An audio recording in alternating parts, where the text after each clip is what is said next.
basketball, nagbukas ng mas maraming oportunidad para kay Bobet. Mula purok hanggang barangay, hanggang municipality, hanggang governor's cup. Talagang kasali yun. All-Star game po, ma'am.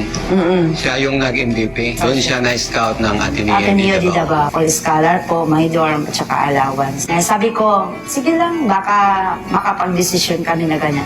Kasi ma'am, marami talagang eskwelahan na gustong pumasa ka na.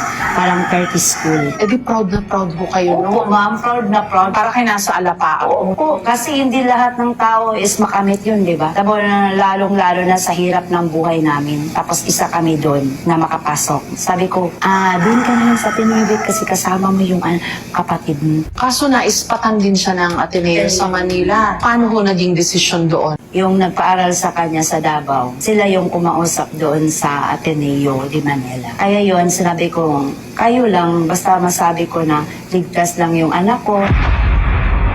Hindi ka mo sabay, te.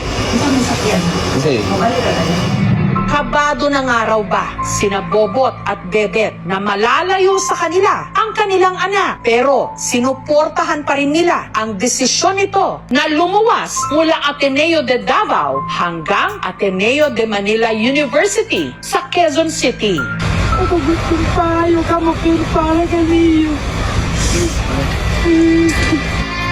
Kasi pangarap lang talaga niya makapaglaro ng UAP, baka lang araw maging ABA.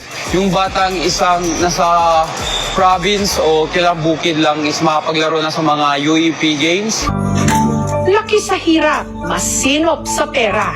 Kasi dati, yung wala pa siyang allowance, bigyan ko yan ng 200, 2 weeks na yan. Ang sapatos na ito, ang kauna-unahang nabili raw ng kanyang mama Bebet mula sa ukay-ukay. At ang pera, inutang pa raw niya. Isang sapatos lang talaga nabili ko sa kanya. 3,000, ma'am. Iniingatan ko talaga ito, ma'am, kasi ito muna. Ito lang binili ko sa kanya. Wala nang iba. Lahat yan, bigay na talaga sa kanya. Ito yung una niyang sapatos, pumunta siya sa Davao, ma'am. Ito yung pang-training niya, panglaro niya, lahat dito.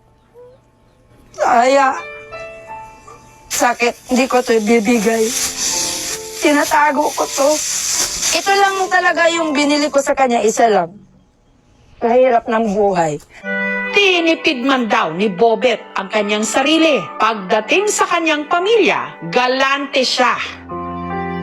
May gusto siyang bilhin para sa akin. Magpunta kami ng mall, like t-shirt. Pero sabi ko, na-miss ko yun. Tinatawag akong pa. Ganun.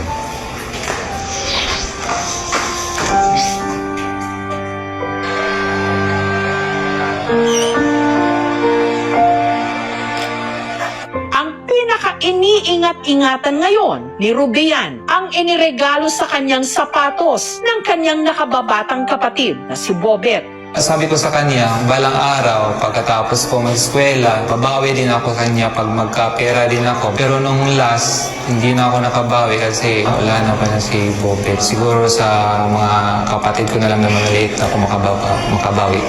Naka-display din ang mga karangalang iniwan ni Bobet. Pati na ang kanyang mga jersey na ang isa inaalok na raw bilhin ng milyon. Sabi ko, ayoko, kahit ilang milyon pa yan, hindi ko yan ibibigay kasi lahat ng mga jersey niya, ma'am, na maging MVP at saka Mythical 5 champion, yung mag-champion, binibigay niya sa akin. Kaduhanin niya ngayon ni Nicolas. Nitong Biyernes, ibinigay ni Bebet ang isa sa mga jersey ni Bobet sa kanyang fan na nakiramay.